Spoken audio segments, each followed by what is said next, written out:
J'ai présenté mon dessus pour voir si l'assemblage correspondait, mais il me manquait encore un espace d'une planche. Donc, ce qu'on a fait en fait, c'est que après avoir retiré cet ensemble-là, il y avait donc les 3 carrés qui étaient à découvert. Ceci. Donc ça nous faisait donc la planche et les 3 carrés qui étaient désolidarisés de la palette. J'ai retiré un carré. Donc au final, il me restait un carré, la planche et un autre carré. Je suis venu les poser ici, comme vous pouvez voir.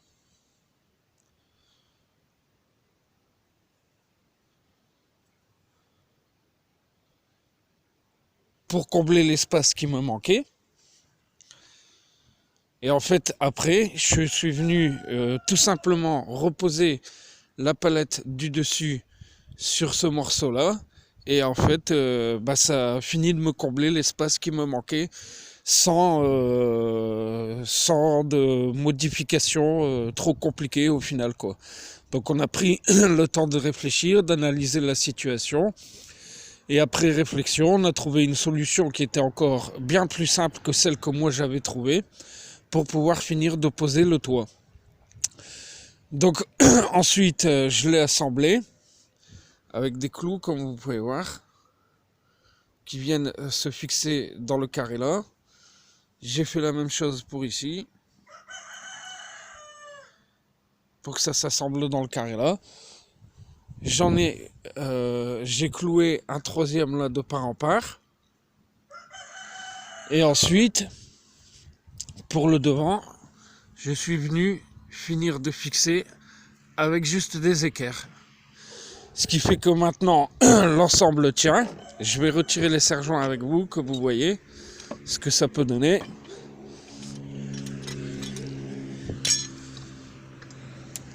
Je vous avais gardé le meilleur pour la fin, que vous voyez.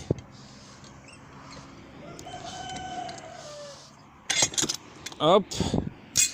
Et ce qui fait que maintenant, on a vraiment un ensemble et une cabane, une structure qui est vraiment hyper solide, comme vous pouvez voir.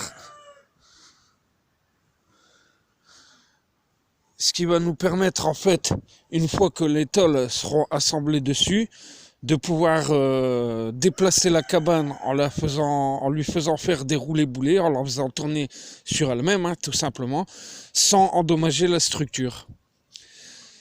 Ce qui permet au final d'avoir un ensemble vraiment solide et bien stable.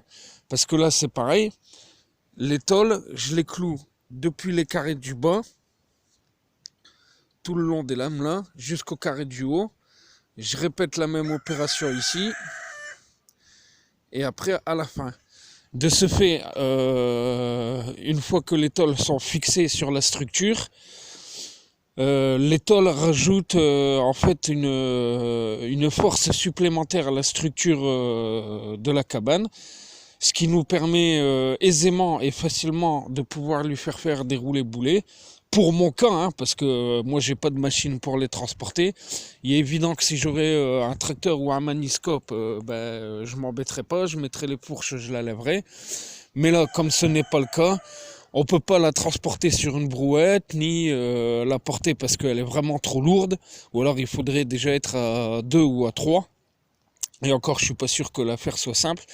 Parce que ça représente des cabanes vraiment qui sont lourdes, hein. Elles sont faites pour résister au vent, quoi. Parce que le vent ici souffle vraiment énormément.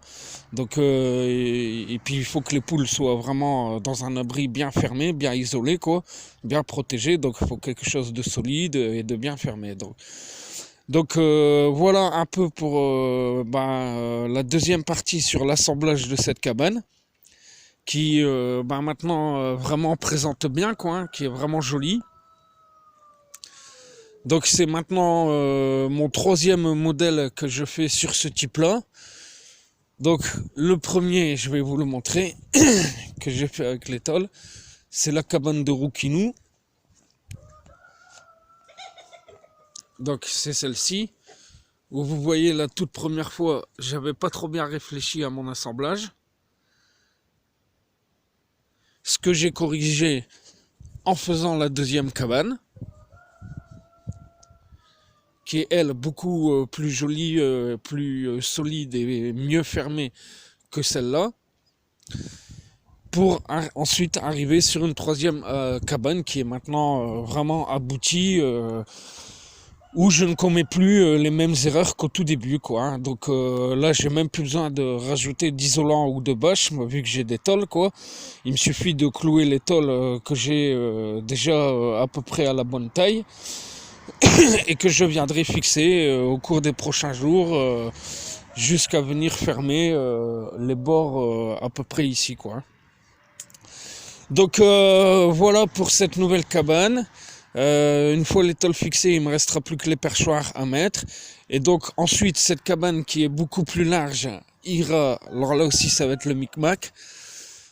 Elle reviendra rejoindre cette volière-là, parce que cette cabane-là, elle est un peu plus petite et moins large. Et mes poules qui y sont dedans, ils sont plutôt à gros gabarit, donc ils sont plutôt serrés.